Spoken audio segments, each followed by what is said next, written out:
Jeff Marek is the host of The Sheet weekdays at noon Pacific time, part of the Nation Network, and he joins us typically Friday, but tomorrow obviously a crazy day, so we got you in early. Thank you for this, sir.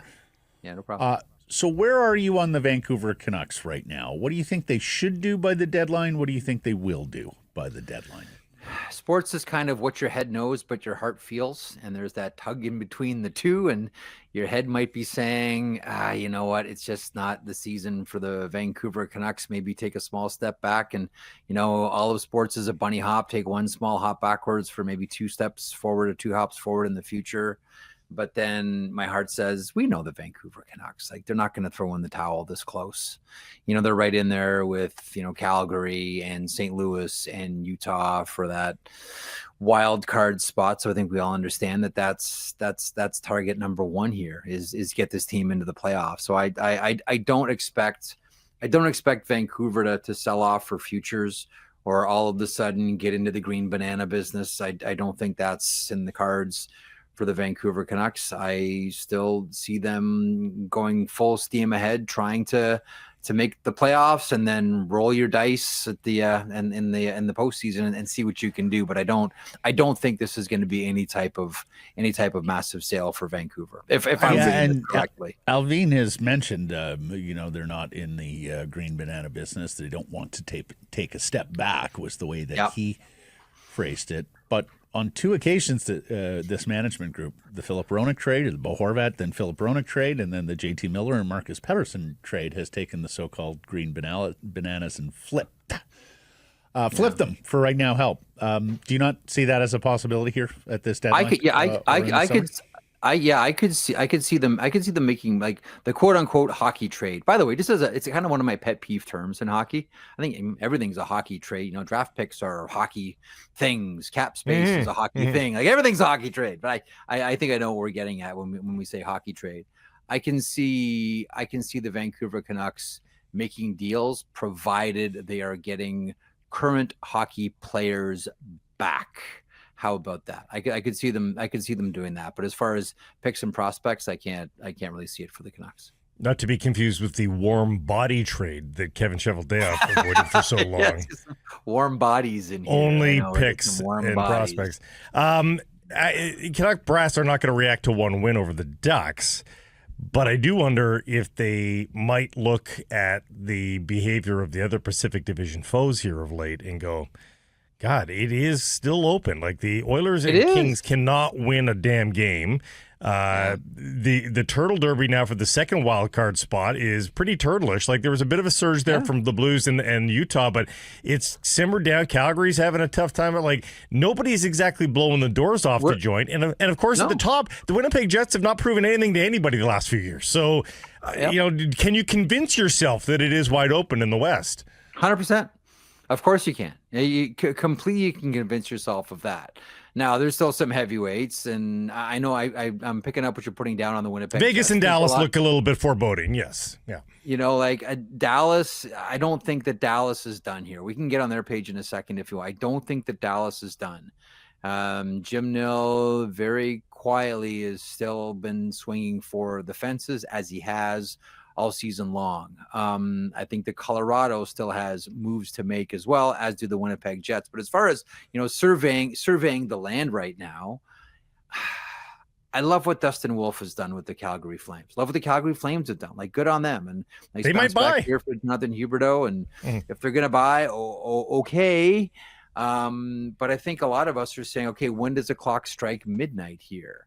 A lot of this is being done on the back of a rookie goaltender. And again, like I look at Utah and I say from one game to the next, I'm not exactly sure which Utah team we're going to see. By the way, as an aside, Logan Cooley's having a really good year that no one's really talking a whole lot about, but nonetheless, I digress. I think we're all curious to see what the St. Louis Blues do with players like Braden Shen. If they end up moving him, and if so, what are they looking for in return? I wonder if that's a situation where they're just trying to bring in other players and pick up other assets at the same time, or maybe do they just go out and add and say, you know what, we're going to go knock on Kevin Adams' door and we're going to try to get Owen Power in here, or we're going to try to get Bowen Byram in here. Like, I wouldn't be surprised, considering how it's all sort of up for grabs for Doug Armstrong to say, why not us? But yeah, if you're the Vancouver Canucks, there's a lot of jump ball right now around you. So why not make that push? I know the argument is, so you're going to get slaughtered in 4 or maybe 5 in the opening round. We've seen before in the playoffs, like even a couple of rounds is good for the Vancouver Canucks to help ownership over their financial woes. I say that tongue in cheek. I think that Vancouver is probably looking at this and saying, yeah, why not us? There's a whole bunch of question marks here, just as there is in the Eastern Conference. Like the whole NHL this year, like no one has anyone looked to you like hands down going away the team in the NHL. No. And here's the way I'll frame it back to you guys. Top 2 teams in the NHL, Winnipeg Jets and the Washington Capitals. And I don't think anybody believes in either of them. Have you had one single person tell you that they think that they'll win the Stanley Cup? No, not a single one. No. I think it's absolutely wide open. I mean, I looked at Stanley Cup odds yesterday, and I'm like, I'm not sure I like any of these bets. No. I know. To be honest, no. So with all that in mind, some of them are at pretty good value, and I still, because I just don't have a lot of faith in the team that I'd be betting. So then, is it crazy, guys, for the Canucks to get suckered into buying a little bit? Well, I'm just asking the question. Not again, no advice here. Just asking the question. The prices are so high, though, Jeff. Yes. Like, are you surprised that it is as ripe a seller's market as it has looked here this week? Prices are extremely high. Absolutely. I'm not necessarily surprised by it because, how many legitimate sellers are there?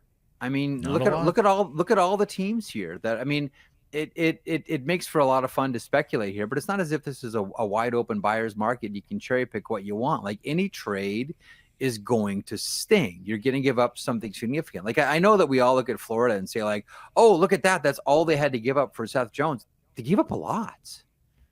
Like, Seth Jones was a really expensive trade here.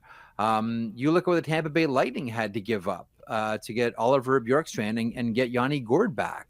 Like, they gave up a lot to get these guys. Like, this is going, like, no matter what deal you do here, this is going to hurt. Like, this is going to sting. If you want anyone that has any type of, I guess you can't guarantee anything, but as close as you can, guaranteed impact here, it's gonna cost you a real pretty penny, and that's because there are so many teams that have a legitimate shot at saying we think we're still in this thing, and there's no one that's running away with the ball and hiding. So why not us? I have as many as 9 sellers: Buffalo, Seattle, Nashville, Chicago, San Jose, Pittsburgh, Philadelphia, the Islanders, and Boston. In some of those cases, they don't have a lot to sell, though. And in other cases, like the Island, like Buffalo, they're trying to re-sign some of their UFAs. I do think, by the way, Matt, can we pause on Buffalo? I was going to ask you about Buffalo. I think that they're open for business on, not that they're going to move everybody, but I think that Kevin Adams will have conversations about anybody in that lineup. I think there are no sacred cows. Like, I'm not saying like, oh, Rasmus Dahlin is going out the door, Tage Thompson is going out the door, but there's no quick, like, put it this way, there are no quick conversations with Buffalo. You call about totally a player, you're getting a conversation.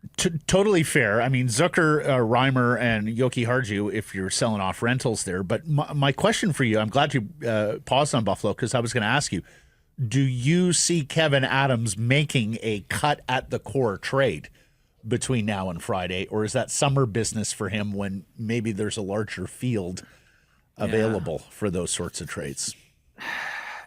It's a really interesting conversation. Kind of make one little quick aside. I'm of the belief now that they may re-up with Zucker, that they did the Greenway deal. I am of the belief that they have a lot of kids on that team. He wants to stay. I think they like him. They want him to stay. I would be not surprised at all if between now and noon tomorrow that we see Jason Zucker with a contract extension with the Buffalo Sabres. Can I say before you move on that's a Zucker signing, because he's had a great year this year, but what are the chances beyond the age of 33? You know what I think? I'm with you. I think a lot of this too is they want to make sure they have these young hockey players surrounded by professionals. Yeah, I hear you. And veterans that want to be there and want to be there, not just because, well, I can make the most money in Buffalo. Hey, I turned down X amount of money somewhere else, and they put $2 million on the contract, and so I'm taking it here. Like Jason Zucker, as I understand, wants to be in Buffalo, wants to stay in Buffalo, and I think they want to have those types of players around their kids, as opposed to, and you guys have seen this millions of times, the guy that's just there chasing the check and won't take the kids out for lunch. I think it's going to sound weird. They want someone there to take the kids out to lunch, but that's kind of what they want too. Like they want pro hockey players around the kids that can sort of relate to them and want to help them in their career. That's important for the Buffalo Sabres. It really is. Blake and I have a rule that producers and interns don't pay, Jeff. When is that producers true? Or interns, if I ask Mike that same question, you can ask Mike that. You can ask any of our old. Yes, 100% true. 100%. And Zucker is a relevant example for us guys because if the Canucks are buyers, to your points, I would wonder. That's a player that has interested them in the past. They had him in Pittsburgh. He's a UFA to be. The Canucks have cap space to take on his $5 million. So, anyways, if he doesn't re-sign and they are buying, I do wonder about him in the next 24 hours. To answer your other question about the Sabres, not that I'm going to say like he's trying to make moves to save his job here, but there very much is a wonder. This goes back to the beginning of the season. Like the mood in Buffalo was if there's no playoffs, no job is safe. So I think that if you're Kevin Adams and you get something at or close to where you value player X, Y, Z, I think you pull the trigger on it. Yeah. Well, I do want to ask you two more Canucks questions. I know you got to go here, so I want to. When we talk about the Vancouver Canucks in context of the teams around them in the playoff chase, Calgary, St. Louis, Utah, Anaheim, one of these things is not like the other. The Flames, the Blues, Utah, the Ducks have been amassing young talent for years, draft picks, prospects. Canucks have not been doing that. They have been seeking shortcuts to Stanley Cup contention. So when you look at Craig Conroy in Calgary, we talked about the other day, he's got Dan Vladar who could get him something. Yep. But he doesn't need to make that move. Like another third-round pick in Calgary, why not take a run? Give this give your young players, give the market some fun in the Stanley Cup playoffs. Same with St. Louis. They don't need to go out and start amassing more mid-round picks or even second-round picks when the playoffs would mean so much more. Ditto Utah, ditto Anaheim. I look at the Canucks and the predicament they're in at the playoff bar and in the surrounding territory, the surrounding competitors, direct competitors, and I go, I sure hope these guys see it. Right? Because in a couple of years, those teams are going to be floating to the top unless they have a Buffalo experience. Yeah. Whereas Vancouver is quite uncertain and may have to take that step back that Patrick Allvin dreads. And that's why it's so important for Elias Pettersson. What was it, 5 shots yesterday? He shot the puck. He got 5 shots on it. It's so crucial for Elias Pettersson to return to some semblance of the form we saw previously with him, and for Quinn Hughes to stay healthy here, because it wasn't that long ago we were talking about timelines, and you talk about this with any team, be like, okay, so whose timeline are you on here? Are you on? And the St. Louis Blues, by the way, did this really well, transitioning from Ryan O'Reilly's timeline to Robert Thomas's timeline. It was a little bit awkward in the actual transition, but it looks like the St. Louis Blues are at least pulling out of the skid here. And you look at what the St. Louis Blues are going to be going to market with, not just now, but in a couple of years as well. And you think like, wow, how good is Jimmy Snuggerud going to look in a St. Louis Blues uniform? And all of a sudden, coupled with those offer sheets in the offseason from a very creative and bold general manager and Doug Armstrong, all of a sudden things are looking pretty good here for the St. Louis Blues, and they're set up for a while. You wonder about, whose timeline are you doing it on now if you're the Vancouver Canucks? That's why it's so crucial. Quinn Hughes healthy, Quinn Hughes happy. We've talked plenty about that. And again, I keep coming back to the same thing. Like none of this works unless Elias Pettersson is back to being Elias Pettersson. Otherwise, it is so hard to dig yourself out of that ditch. I don't care how high the salary cap goes. Given the prices paid, you'd be tempted on Boeser, obviously. How related is Rantanen to Boeser, do you think, in terms of setting that market price? Yeah, I think once we see where Rantanen goes and what he fetches, then I think then you'll get a better sense of where the Brock Boeser. So you think he's moving though? Or you think Rantanen's moving for sure? It sure feels that way right now. Like there are enough teams that are knocking on the door. The one interesting one, and I wanted to make sure that I got this in with you guys. But we're talking about Rantanen. The one interesting one here are the Dallas Stars. Now, I'm sure the Dallas Stars have visions of him playing with Rupe Hintz. Makes sense. I don't think they would do the deal unless they have an extension, but complicating that is they still don't have an extension with Wyatt Johnston. I don't know how far away they are in price. I don't know that it's that much. There has been 8 times 8 on the table for Wyatt Johnston. I'm of the mind that he wants maybe 8.3 or 8.5. But if you bring in Mikko Rantanen, you would bring him in with an extension that would reset the internal cap as opposed to where it is right now with Miro Heiskanen, at which point would that allow the agent to come back in the summer and say, hold on a second here, the ceiling's not Heiskanen anymore. The ceiling is now Rantanen. And we're gonna look at that for our number here for our clients. So I do wonder if it does get close. Like this is what I wonder. If it gets close with Rantanen, the tip-off is all of a sudden the Dallas Stars announce an extension with Wyatt Johnston. They just finally say, okay, we'll give you the extra couple of $100,000 because we don't want to end up negotiating off anything that we have to pay Mikko Rantanen in the off season. So we shall see. Like, watch Dallas. Keep refreshing your Dallas feeds to see what happens here with Wyatt Johnston, in case that is the tip off that they may be doing something with Rantanen. We'll see. Yeah, and Jim Nill is very disciplined in terms of the player that he targets, and you're quite right. There is a lot of value. The Detroit Red Wings taught us this about an internal cap. Yep. Headlined by a player like Nick Lidstrom in their case, or Miro Heiskanen. One last question for you, because I know you're plugged into agents and players and how they think, and particularly in free agency. Brock Boeser's a little miffed here. He's a loyal guy. Yep. They offered 5 by 8. Haven't done a lot of negotiating. You can tell he's used the word frustrated. Bo Horvat left, said he didn't like the way things were handled here. They asked Andrei Kuzmenko and Ilya Mikheyev to waive no trade clauses. They are doing the same with Carson Soucy at the moment. Yeah. Tanner Pearson had a hand injury that was botched medically. Elias Pettersson had his head coach doubt his knee injury.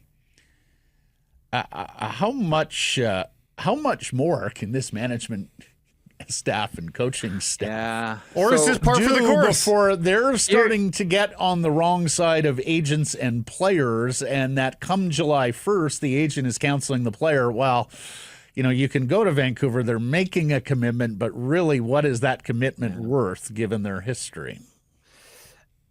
What I'll go back to on that one, and I don't disagree. And I'll bring up the example of Vegas. And even before Kelly McCrimmon, like George McPhee, always, like, you ask agents, like, who's the one general manager you have the hardest time with, who's a really, really tough negotiator? And they'll tell you, they would have told you George McPhee. And we all know about the Vegas Golden Knights. I know I always use the word ruthless, which I don't use as a pejorative in this sense at all. I actually use it as a compliment. But there's one person very much in Vegas who doesn't like when I call them ruthless. But I mean it as a compliment. Like, there's no emotions here. But the difference is, like, Vegas wins, and they've won cups, and winning makes everything better. And you can look the other way on, well, they treated this player like that, and they asked this player to waive the no trade, and they forced this guy here, and there's questions about this injury, etc. If you're winning, you look the other way. If you're not, it becomes an issue. I think players will always be attracted to, first of all, the money, second of all, the city, and maybe second of all, the winning, and third of all, the city. And I think that winning cleanses a lot of things. And if you're winning, people will look the other way on it. So do favorable tax rates in the state of Nevada. No, back to money, yes. Which are That's a little good. different than here in the province of British Columbia. It's good. I mean, the players pay the taxes in the cities that they play in, though. Like as they travel, there's still like make no mistake about it. You're right. There is a gap. I just don't know that the gap is as massive as we tended to make it out. Like I listen, I'm guilty of that as the next person, but I always have people reminding me like you pay the taxes where you play as you travel around. There is still a difference. Make no mistake about it, but I've always been warned, don't make it out to be the massive issue that seems to be the obvious one.